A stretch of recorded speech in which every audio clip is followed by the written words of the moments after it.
자, 지난 시간에 변압기의 원리와 송전에 관해서 얘기했는데 그 송전 부분만 조금만 복습하고 시작을 할까 합니다. 이 송전 과정을 보면 이게 발전소가 있고, 그죠? 송전선이 있고 집이 있습니다.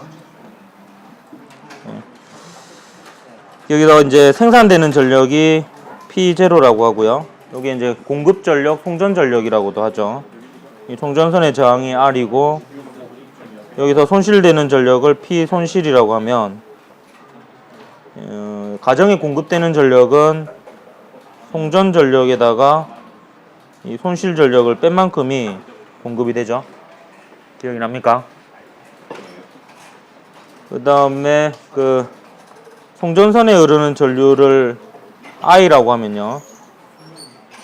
요 I는 그 발전소에 있는 변압기의 2차 코일에 흐르는 전류이기도 합니다. 그리고 그 발전소에서 생산된 전력은 발전소의 변압기를 통해서 이제 송전선으로 전력이 전달이 되는데, 이때 변압 과정에서는 전력 손실이 없다 그랬죠. 그래서 발전소에 생산된 전력은 요 2차 코일에 흐르는 전류이자 송전선에 흐르는 전류의 제곱 곱하기 전류 곱하기 송전선의 전압이 됩니다. 송전선의 전압이 아니고 송전 전압이 됩니다. 말이 계속 보이네요. 여기 이제 송전 전압이고요. 이 송전 전압은 발전소에 있는 변압기의 2차 코일에 걸린 전압이죠. 정리하면은 요 송전 전력, 공급 전력, 손전 전력이라고 불리는 것은 발전소에 있는 변압기 있죠. 발전소에 있는 변압기의 2차 코일에 흐르는 전류 곱하기 2차 코일에 걸리는 전압, 이렇게 하면 되겠습니다. 그리고 요게 바로 송전 전압이고요. 그래서 똑같은 전력을 보내더라도 요 전압을 높여서 보내면 전류는 줄일 수 있죠. 그러면 이 손실 전력이 이 I 제곱 R이잖아요. I 제곱 R이니까 이 손실 전력을 계산할 때 송전선의 저항은 변함이 없는데, 이 송전선에 흐르는 전류가 줄어들면 손실 전력이 줄어들게 됩니다. 이런 내용을 했었죠. 결국에 똑같은 전력을 보내더라도 전압을 높여서 보내면 전류는 작은 채로 보낼 수 있기 때문에 이 전류가 작아지면 이 손실 전력이 줄어든다 라는 게 이제 그 송전 과정의 주요 내용이었습니다. 그래서 이 과정에서 보면 식이 크게 두 가지가 나오죠. 요 이제 송전 전력은 송전선에 흐르는 전류 곱하기 송전 전압이라는 식하고, 그 다음에 송전선에서 손실되는 전력은 송전선에 흐르는 전류의 제곱 곱하기 송전선의 저항. 그래서 요 두 식을 이용하면 이제 송전 과정의 문제는 대체로 풀리게 되어 있습니다.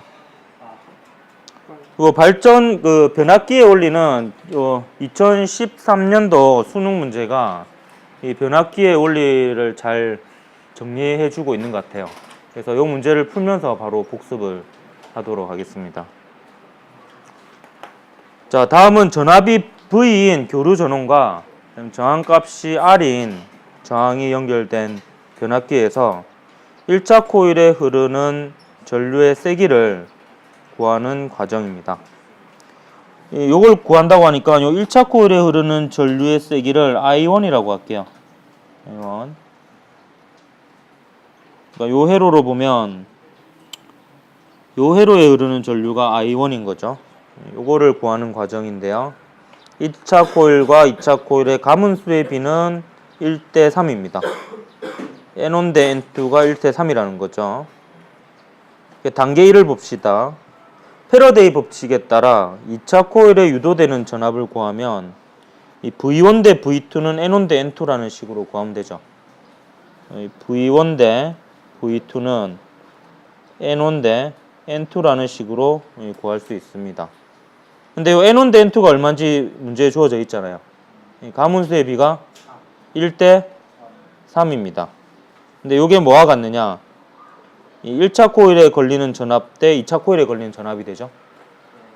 그러면 1차 코일에 걸리는 전압은 잘 보면 요 회로를 보면 요 전원장치에 1차 코일 하나만 연결되어 있잖아요. 그러니까 요 전원장치의 전압이 곧 1차 코일에 걸리는 전압입니다. 그래서 V1에 해당하는 것은 V가 되겠고요. 그 다음 2차 코일에 걸리는 전압을 V2라고 합시다.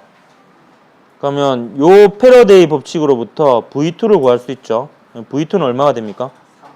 3V. 예, 3V가 됩니다. 3V. 3V는 이제 요 2차 코일에 걸리는 전압이 되겠죠.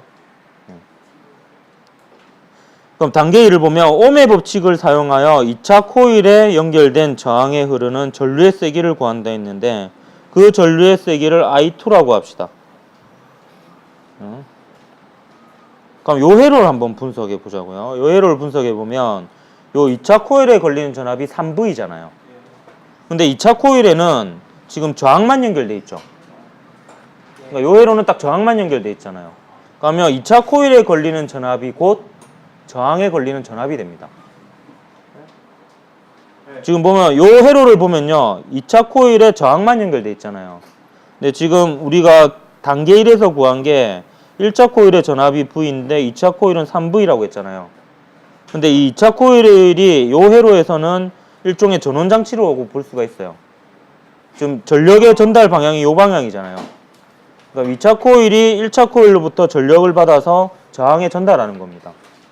근데 여기에 보면은 저항만 연결되어 있으니까 여기에 걸리는 전압이 곧 저항에 걸리는 전압과 같게 됩니다. 그래서 저항에 걸리는 전압은 3V이고 저항에 흐르는 전류는 I2고 이 저항의 저항값은 R입니다. 그럼 V 이꼴 IR을 써보면 3V 이꼴 I2 곱하기 R이 되는 거죠. 그럼 I2가 얼마인지 나오죠. I2는 R분의 3V입니다. 그래서 좋다고 이 3번 이러면 답이 틀리죠.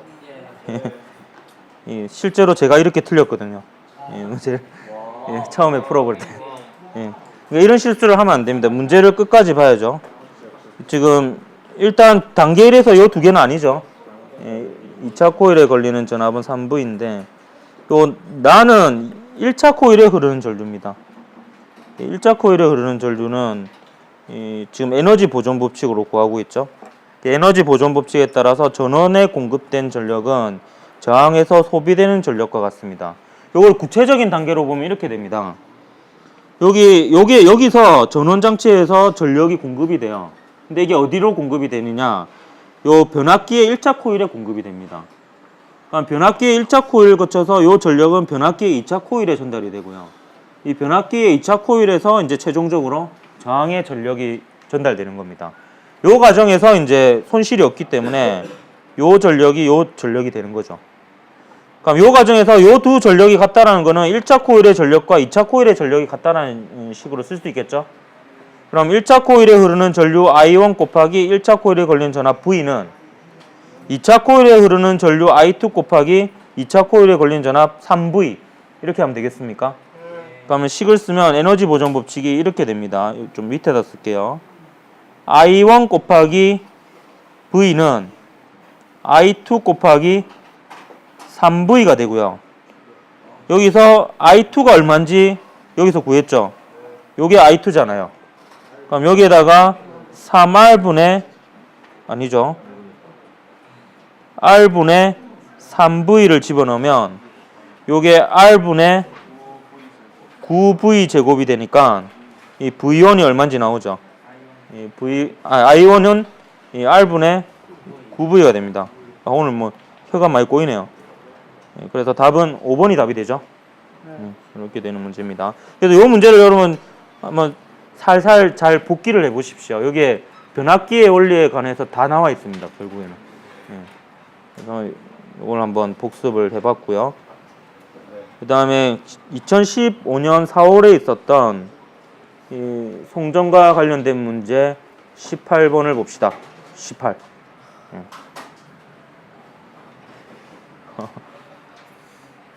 일어나라. 18. 번 보게.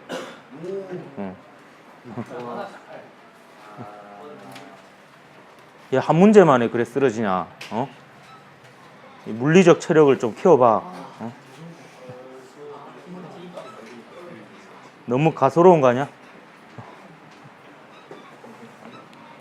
자, 그림은 두 발전소에 생산된 전력을 각각 변압기 A, B에서 전압을 변화시킨 후, 그러니까 이 변압기 A, B는 발전소에서 이제 송전선으로 전력을 전달하기 직전에 전압을 바꾸는 변압기죠. 발전소에 있는 변압기라고 볼 수 있겠습니다. 이제 각각 송전선 LB를 이용해서 송전하는 모습인데 AB의 저항이 같대요. 이 중요한 단서 중에 하나죠. AB의 저항을 제가 라지 R이라고 두겠습니다. 저항은 같습니다. 표는 AB의 1차 코일과 2차 코일의 전압, 송전하는 전력을 나타낸 것입니다. 옳은 것을 골라라 했는데, 자, 이 송전 과정에서는 크게 두 가지씩을 여러분이 기억을 하면 되겠는데, 변압기에서 그 에너지 보존 식과 그 다음에 송전선에서 손실되는 전력이 되겠습니다. 이때 보면 일단 여기 송전 전력이 나와 있는데요. 이 송전 전력은 이 발전소의 1차 코일에 흐르는 전류 곱하기 1차 코일에 걸리는 전압이라고 볼 수도 있고, 발전소의 변압기에 2차 코일에 흐르는 전류 곱하기 2차 코일에 걸리는 전압이라고 볼 수 있습니다. 근데 후자를 써야 되죠. 우리는 송전선에 흐르는 전류하고 식을 연결시켜야 되기 때문에 이것은 발전소에 있는 발전기에 변압기에 2차 코일에 흐르는 전류 곱하기 2차 코일에 걸리는 전압을 하면 되겠습니다. 근데 각각의 이 변압기에 2차 코일에 흐르는 전류는 각각 송전선에 흐르는 전류라고 볼 수 있죠. 그래서 이 송전선에 흐르는 전류이자 변압기에 2차 코일에 흐르는 전류를 IA, IB라고 둘게요. 네. 그러면 요 송전 전력은 각각 IA 곱하기 뭐가 되겠습니까? 10V0가 되겠죠. 왜냐하면 요 녀석이 송전 전압입니다.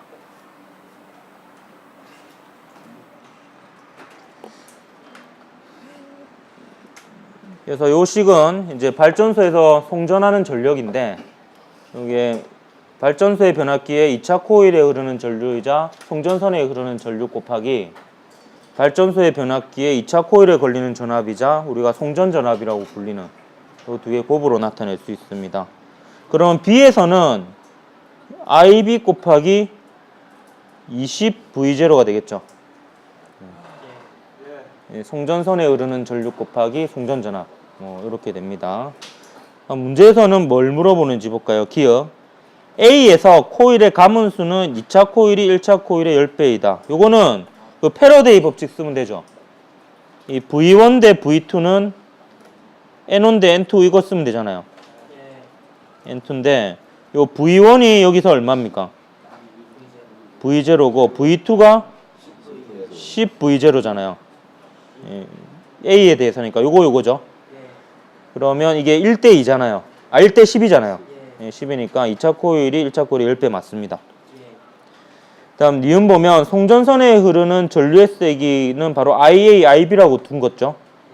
그럼 요걸 한번 볼까요? 요 식을 좌변은 좌변끼리, 우변은 우변끼리 나눠 봅시다. 그럼 좌변은 좌변끼리 나누면 1 나누기 2가 되죠. 우변은 우변끼리 나누면 IA 나누기 2IB가 되잖아요. 그럼 요 2를 소거하면 IA 대 IB는 1대 1이죠. 그래서 송전선에 흐르는 전류는 AB가 같습니다. 그러니까 틀렸죠.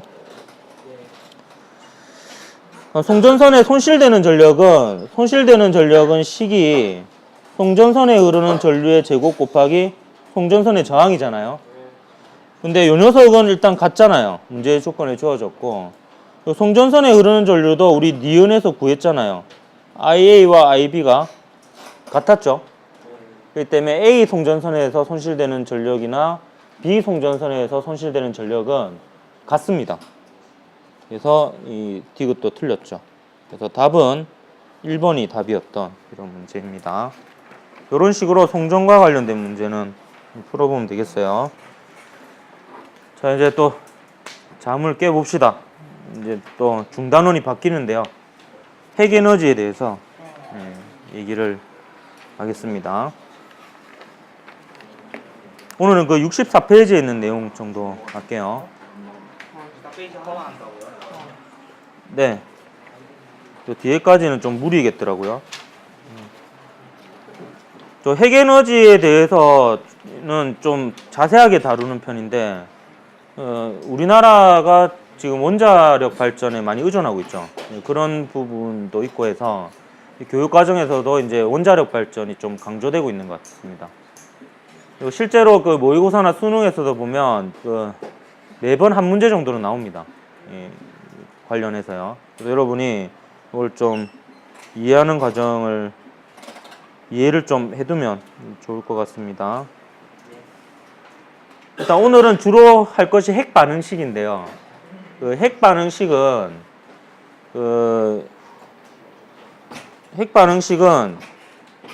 여러분 그 화학 반응식하고 좀 큰 차이점이 하나 있습니다.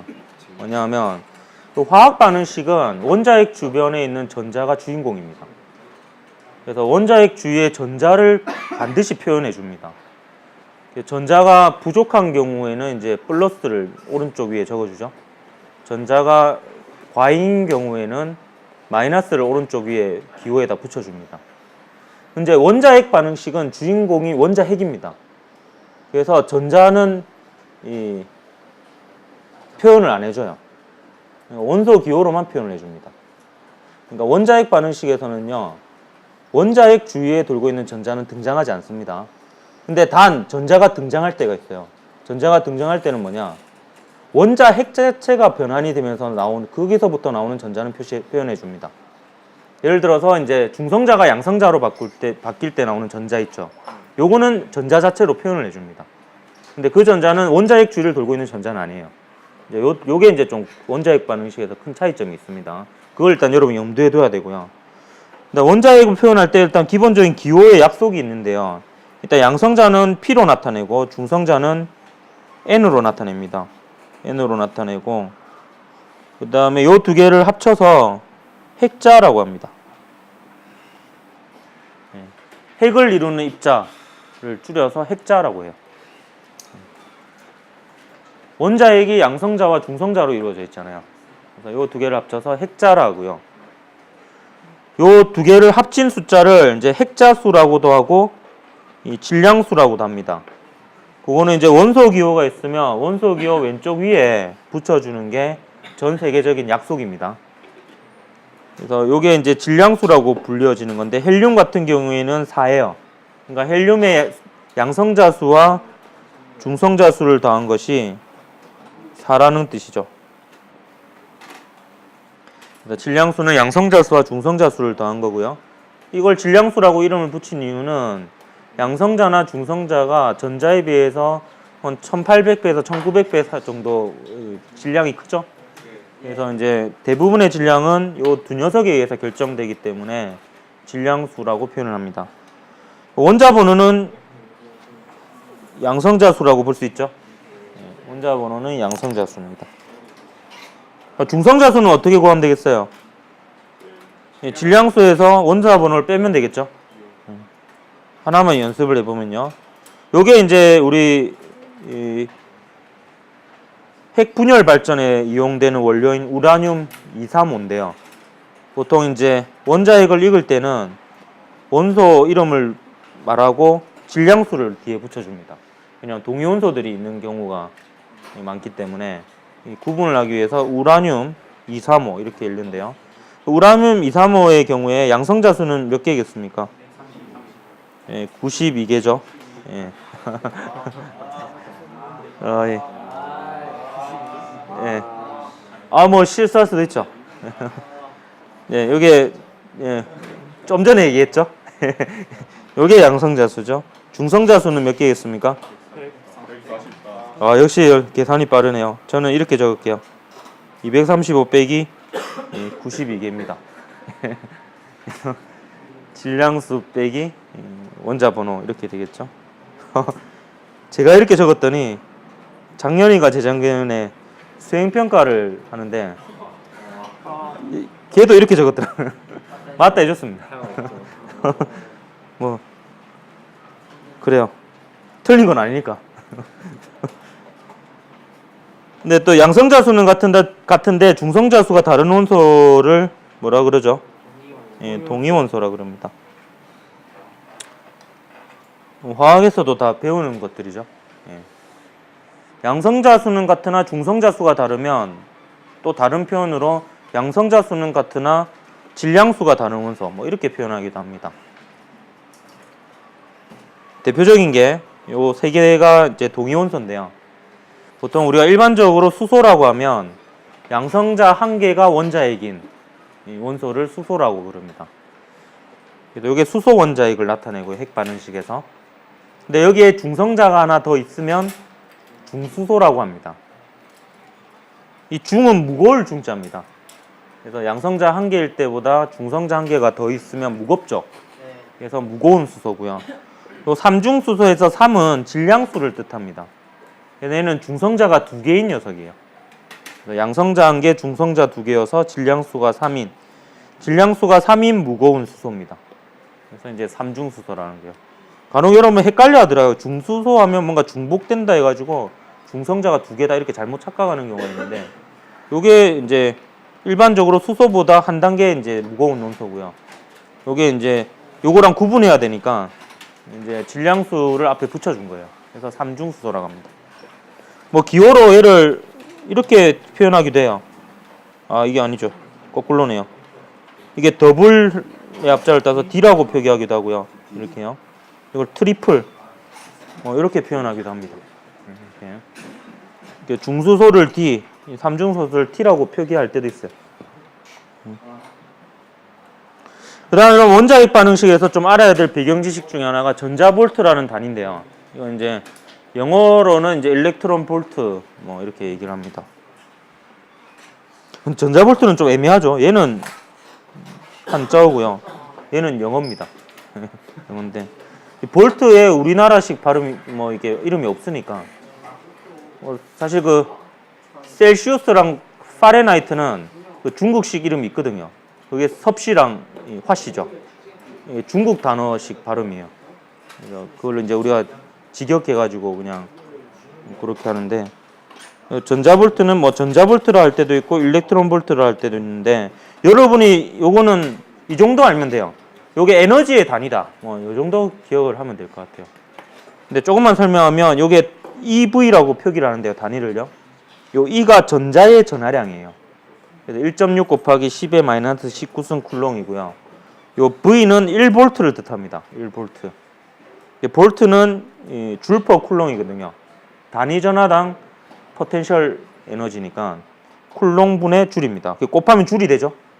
줄이 되는데 이 숫자로 단위 환산을 하면 1 일렉트론 볼트는 1.6 곱하기 10의 마이너스 19승 줄이 됩니다. 네. 근데 요건 모르더라도 결국에 요게 에너지 단위다. 네, 요거 여러분 좀 알고 있으면 되겠습니다. 파트에서 질량으로 표현한다고 그런 거 아니에요? 이거를 뭐 질량으로 표현하기도 해요. 예를 들어서 E는 MC 제곱이잖아요. 그죠? 그러면 이 질량은 E 나누기 C 제곱이잖아요. 그럼 요 E의 단위를 일렉트론 볼트로 쓰고 요 C의 제곱을 그냥 그대로 C의 제곱으로 이렇게 둬요. 일렉트론 퍼 C 제곱 뭐 이런 식으로 표현하기도 합니다. 질량을 이렇게 표현하기도 하는데 좀 애매한 단위죠. EV 나누기 C 제곱. 애매한 단위인데 뭐 이렇게 표현을 하기도 해요. 이렇게. 근데 뭐 요거는 잘 안 나오더라고요. 그래서 아마 몰라도 되지 않을까. 근데 요거는 핵 반응식에서 종종 나와가지고 그냥 한번 설명을 했습니다. 그래서 우리가 핵분열 반응식과 핵융합 반응식을 분석을 해볼 건데, 여기에 앞서서 좀 원자력 발전에 대한 그 동영상이 하나 있어요. 이걸 하나 보고 가죠. 출처를 밝힙니다. 이게 EBS죠. EBS에서 합법적으로 다운로드 받은 겁니다. 예, TV 소리가 꺼져 있나요? 아직 안 틀었어요. 자, 그럼 들어볼까요? 원자력 발전에 주로 사용되는 방사성 원소는 우라늄입니다.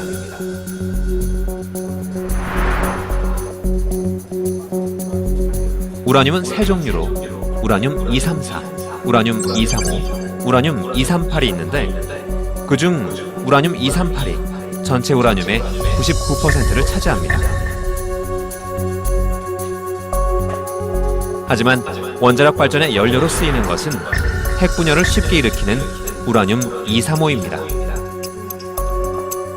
우라늄 235의 원자핵은 92개의 양성자와 143개의 중성자로 구성되어 있는데 양성자와 중성자 수가 일정한 비율을 벗어나 불안정한 상태입니다. 때문에 우라늄 235는 핵분열을 통해 안정된 상태가 되려는 속성을 가지고 있습니다. 바로 이런 속성을 이용해 에너지를 발생시키는 것이죠.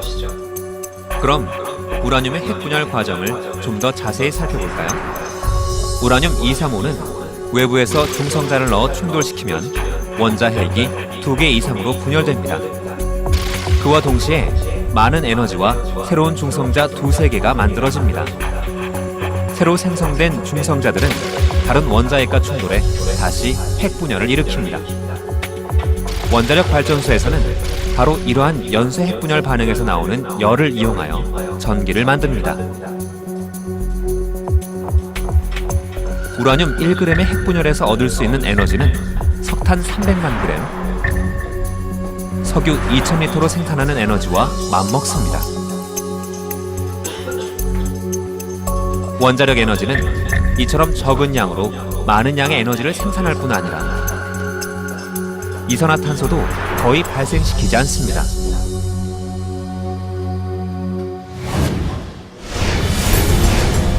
그러나 이로운 점만 있는 것은 아닙니다. 1986년 구소련에서 발생한 엄청난 사고가 그것을 말해줍니다. 바로 체르노빌 원전 사고입니다. 당시 발전소 반경 30km 이내는 사람이 거주하거나 사용할 수 없는 지역으로 선포됐고 현재까지 특별 관리를 받고 있습니다. 또한 당시 사고로 많은 발전소 노동자와 주민들이 사망했으며 지금도 암, 기형아 출산 등 각종 후유증에 시달리고 있습니다.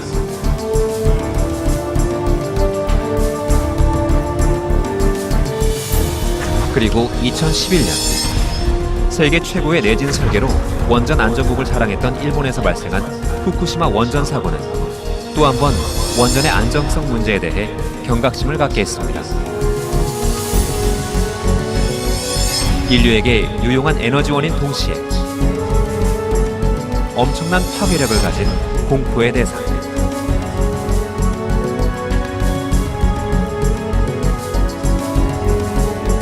방사능은 고효율과 고위험이라는 두 얼굴을 가지고 있습니다.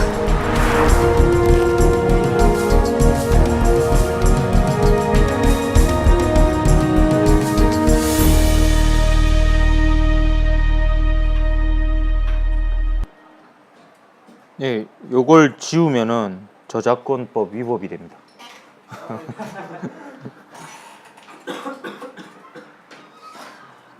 저는 좀 원자력 발전소를 반대하는 입장인데 우리나라 현재 상황은 늘어나고 있는 추세입니다. 그래서 여러분 세대에는 좀 그게 반감되는 이제 좀 감소되는 추세로 좀 바뀌기를 기대합니다. 그게 갑자기 없어질 수는 없고 차츰 줄여나가야 되는데 지금 늘리고 있는 중이에요. 그래서 좀 문제가 있다고 생각이 됩니다. 특히 우리는 땅이 좁잖아요. 이제 터지면 많은 인구 밀도가 높기 때문에 대도시 주변에 원전이 좀 많이 있거든요. 울산도 지금 30분 정도 가면 칠암 안 하고 있는데 그 근처에 원전이 있습니다. 안 하고 맛있죠. 안 하고 먹으면서 밖을 보면 원전이 보여요. 그래요. 네. 알았어요. 무슨 뜻이지? 자, 이 핵분열 반응과 핵융합 반응이 사실 다양하게 있습니다. 다양하게 있는데 대표적인 반응식을 하나씩 가져와 봤어요. 이게 아마 수능 기출 문제에 있었던 반응식이었던 것 같고요. 이거 먼저 핵분열부터 먼저 보죠. 우라늄 235의 중성자를 흡수시켜서 분열시키는 과정입니다. 아까 동영상에서 봤듯이 우라늄 235가 약간 불안정한 원자의 핵입니다. 그래서 얘가 질량이 크면 클수록 양성자의 수가 많고 전기적 청력이 작용하기 때문에 불안정하거든요. 근데 여기에 중성자를 하나 더 넣으면 더 순간적으로 더 불안정해져서 분열이 돼 버리는 겁니다. 그래서 분열이 되는 과정에서 이제 또 다른 중성자가 나와서 이 중성자가 또 다른 우라늄을 분열시키고 이러면서 이제 반응이 되는 거예요. 근데 이 과정에서 여러분이 오늘 좀 연습을 시키고 싶은 건 뭐냐면 보존되는 이 질량수하고 전하량을 계산하는 방법입니다. 이게 그렇게 어렵진 않아요. 이렇게. 근데 뭐가 보존되고 뭐가 보존되지 않는지 이걸 여러분이 좀 구분해야 되는데, 일단 질량수와 전하량은 보존이 됩니다. 전하량은 뭐 굳이 설명할 필요가 없는 것 같고요. 질량수는 조심해야 될 게 있죠. 질량수는 보존이 되는데 질량은 줄어듭니다. 질량수는 왜 보존이 되냐 하면, 여러분 양성자하고 중성자의 질량은 어마어마하게 큰 겁니다. 원자핵에서 보면요. 근데 이 녀석이 하나가 통째로 없어질 정도의 질량 결손이 일어나지는 않아요. 일어나지 않고 약간의 질량이 결손이 됩니다. 그래서 질량수가 바뀔 정도의 변화는 일어나지 않습니다. 그거는 뭐 사실 바뀌는 경우가 있긴 있어요. 그거는 쌍소멸이라고 불려지는 건데, 그건 입자하고 반입자가 만났을 때고, 그런 게 아니면 지금 우리가 다루는 건 다 입자들의 반응이거든요. 질량수가 바뀔 정도는 안 됩니다. 그래서 질량수하고 전하량 보존이 되는지를 확인을 해볼 건데요. 이 구체적인 내용은 그 원자력 발전할 때 얘기할게요. 간단하게만 얘기하면, 요거는 지금 저속 중성자고, 이 반응에서 나오는 중성자는 고속 중성자거든요. 이게 좀 차이점이 있는데, 속도가 충분히 좀 어느 정도 느려야지 우라늄에 흡수될 가능성이 높습니다. 근데 그렇게 해서 나오는 이 중성자가요, 사실 연쇄 반응을 일으키려면 얘의 속도를 떨어뜨려야 돼요. 그게 이제 역할을 하는 게 감속제거든요. 근데 감속제가 경수를 쓰느냐 중수를 쓰느냐에 따라서 경수로와 중수로로 나뉘는 겁니다. 근데 지금은 그냥 그 정도만 얘기를 할게요. 나중에 다시 얘기할 부분입니다. 오늘은 요 핵 반응식에서 질량수와 전하량 보존을 확인해 보는 걸 해볼 겁니다. 일단 질량수는요, 요 숫자들이죠. 그래서 요 숫자들을 더한 게 핵 반응 전과 핵 반응 후가 같은지 그냥 확인만 해 보는 겁니다. 여기 보면 여기는 235 더하기 1이죠. 그래서 우변도 총합이 236이 되어야 됩니다. 여기가 141이고 크롬은 90이고요. BA는 바륨입니다. 몰라도 돼요, 근데 이름은. 그다음 요거는 화학 반응식하고 비슷하게 계산하면 되는데요. 중성자 한 개는 질량수가 1이죠. 근데 중성자가 3개니까 총 3입니다. 그럼 다 더하면 236이 됩니까? 네. 그리고 요 과정에서 질량이 줄어드는데, 질량이 줄어든 만큼 에너지로 나오는 거예요. 근데 질량이 아주 조금만 줄어들어도 C의 제곱이 3 곱하기 10의 8승의 제곱이니까 9 곱하기 10의 16승이고요. 이건 10의 17승이니까 이게 10경 정도 됩니다. 10경. 10의 12승이 경이 조거든요. 조. 10의 16승이 경이니까 엄청나게 큰 숫자죠. 그러니까 아까 1g만 바뀌어도 엄청난 에너지가 나왔잖아요. 그렇게 됩니다. 질량수는 보존되지만 질량은 줄어듭니다. 그다음 전하량 보존은 요 아래에 있는 숫자를 더해보면 되죠. 그러면 얘가 92 더하기 0이니까 우변도 합치면 92가 돼야 되죠. 확인해 봅시다. 56 더하기 36 더하기 0 이렇게 되는 거예요. 그럼 여러분 뭐를 할 수 있으면 되냐 하면, 만약에 요 녀석이 빈칸으로 나오면 요 녀석의 질량수가 141이고 이 양성자수 원자 번호가 56이라는 거를 요 등식으로 찾으면 되겠습니다. 네. 할 수 있겠죠? 근데 이 우라늄 하나가 쪼개지는 과정에서 200메가 일렉트론 볼트가 나오는데요. 이 메가는 10의 6승입니다. 200메가 일렉트론이 나오는데, 요걸로 그 위력을 비교할 수는 없어요. 요걸로 이제 위력을 비교할 수는 없고, 얼마나 에너지가 질량당 많이 나오느냐를 비교하려면 핵자당 방출하는 에너지라는 개념이 필요한데요. 요 핵자는 이 중성자하고 양성자를 합친 게 핵자거든요. 핵자당 방출하는 에너지는 뭐냐 하면 요 반응에서 나오는 에너지를 요 반응의 개념, 이 반응에 관여하는 총 핵자수로 나눈 겁니다. 그러니까 총 질량수로 나눈 거예요. 그럼 이게 총 질량수는 236이잖아요. 그래서 요 200메가일렉트론볼트를 236으로 나누면 요 핵분열 과정에서 핵자당 방출하는 에너지가 약 0.85 메가일렉트론볼트가 됩니다. 요건 나중에 그 핵분열 과정하고 핵융합 과정하고 비교를 해볼 겁니다. 요 핵분열 과정은 우리가 원자력 발전소에서 실제로 우리가 활용하는 예고요. 핵융합 과정은 태양과 같은 항성에서 일어나고 있는데 우리가 인위적으로는 지금 못 하고 있어요.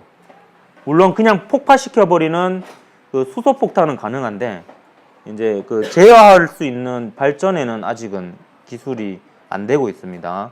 근데 핵융합 발전은 이게 꿈의 에너지라고 불리워지는데 왜 그러냐면 일단 에너지가 많이 나오고 무공해입니다. 그러니까 핵분열 발전에서 나오는 이 원자들은 자체적으로 방사선을 방출하는 방사성 원소거든요. 인체에 유해해요. 근데 여기는 수소를 이용하잖아요. 근데 수소는 전혀 인체에 유해한 물질이 아닙니다. 여기서 나오는 헬륨도 마찬가지고요. 그렇기 때문에 완전 무공해요. 그래서 이게 되기만 하면 좋은데 문제는 제가 어렸을 때 배웠을 때도 앞으로 20-30년이 걸린다 했는데 지금도 2-3,000년이 걸린다고 하고 있어요. 이게 정말 신기한 일인데요. 계속 20-30년씩 걸린다고 그러고 있어요. 우리나라 이거 되게 앞서가고 있어요. 연구기관도 있죠, 전문. K-스타라고 불리는 전문 연구기관이 있고 세계적으로도 기술력이 앞서가고 있어요. 요거 이제 성공하면 이제 에너지 문제 대부분이 해결될 수 있다라고 볼 수가 있습니다. 뭐 노벨상 충분히 줄 수 있겠죠.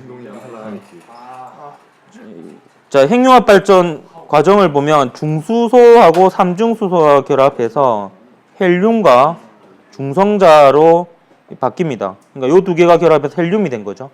그러는 과정에서 중성자가 하나 나오고요. 요 중수소 한 개와 삼중수소 한 개가 결합하는 과정에서 융합하는 과정에서 17.6 메가일렉트론 볼트가 나옵니다. 그럼 여기서 질량수 보존을 먼저 한번 볼까요? 중수소의 질량수는 2죠. 삼중수소의 질량수는 3이고요. 헬륨 원자액의 질량수는 4고 중성자의 질량수는 1입니다. 그럼 좌변, 우변 전부 다 5가 맞죠? 그럼 전하량 보존 볼까요? 중수소의 전하량은 1이죠. 삼중수소도 양성자 개수 1입니다. 헬륨 2고요. 중성자는 0이죠. 맞죠? 맞습니다. 근데 이 과정에서도 역시 질량 결손이 일어나고 그거에 의해서 에너지가 나오는데요.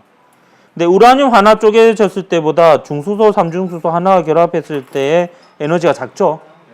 근데 이걸로 비교할 수 없어요. 우라늄 자체가 수소보다 훨씬 무겁잖아요. 그래서 이거를 객관적으로 비교하려면 핵자당 방출하는 에너지로 비교해야 됩니다. 그래서 이 에너지를 이 반응에 관여하는 총 핵자수로 나눠줘야 됩니다. 총 핵자수는 5잖아요. 이걸 5로 나눠주면 3.52 메가일렉트론 볼트가 돼요. 그래서 이 두 개를 비교하면 뭐가 더 에너지를 많이 생산한다라고 볼 수 있습니까?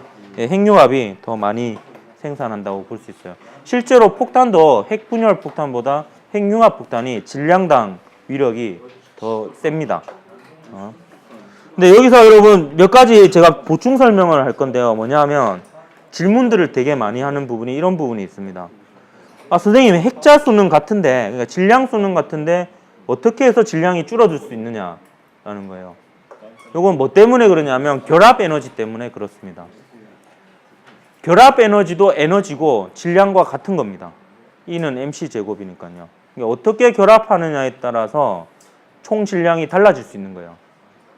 그래서 이게 대표적으로 1-1이 2가 안 되는 상황입니다. 그래서 실제 원자 핵의 총 질량은 단순히 양성자 수와 중성자 수를 이용해서 양성자의 질량과 중성자의 질량을 더한 거하고 같지가 않아요. 어떻게 결합하느냐에 따라서 다르고요. 이게 이제 핵 분열 반응과 핵 융합 반응은 그게 반응한 이후의 이 상태가 질량이 낮은 상태가 되는 거예요. 총 질량이. 그렇기 때문에 이제 줄어든 질량만큼의 에너지로 나오는 건데요. 그럼 여기서 또 보통 질문을 하나 많이 하는 게 이런 게 있습니다. 선생님, 우라늄은 왜 분열했을 때 질량이 더 작아지고 수소는 왜 융합했을 때 질량이 더 작아지냐라는 거죠. 이건 이제 안정성의 문제 때문입니다. 우주에서 가장 안정한 원소가 제가 말하는 이제 안정한 원소라고 하는 것은 핵의 입장에서 원자 핵의 입장에서 보면 철입니다. 철이 쉽게 얘기하면 결합 에너지가 제일 낮다라고 볼 수 있습니다. 핵자당 결합 에너지라고 볼 수 있겠는데요. 그래서 요 철 쪽으로 갈수록 질량이 줄어든다고 보면 되겠어요. 철보다 가벼운 원소는 합쳤을 때, 융합이 되었을 때 질량이 줄어들고요. 왜냐하면 융합을 했을 때가 더 안정적이게 되는 거예요. 근데 철보다 무거워지면요, 양성자의 수가 점점 많아지니까 전기적 청력이 심해집니다.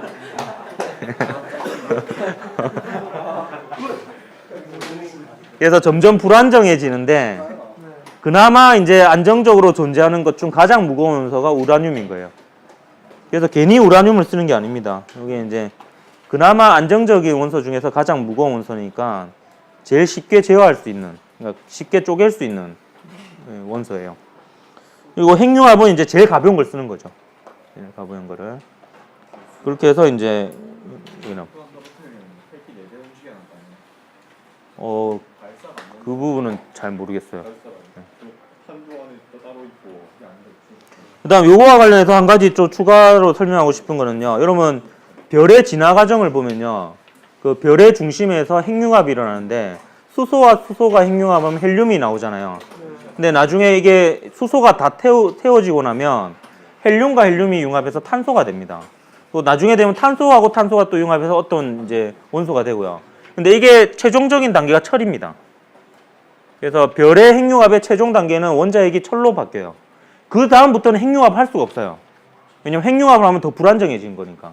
그러면 이제 별이 폭발합니다. 그래서 나머지 무거운 원소들은 별이 폭발하는 과정, 특히 초신성 같이 거대한 별이 폭발하는 과정에서 만들어집니다. 그러니까 여러분 몸을 구성하고 있는 원소 중에 철보다 무거운 것들이 있거든요. 그런 것들은 이제 일단 철도 있죠. 철분이 있으니까. 철도 있고 철보다 무거운 것도 있어요. 여러분 중금속에 아마 오염이 조금은 되어 있을 겁니다.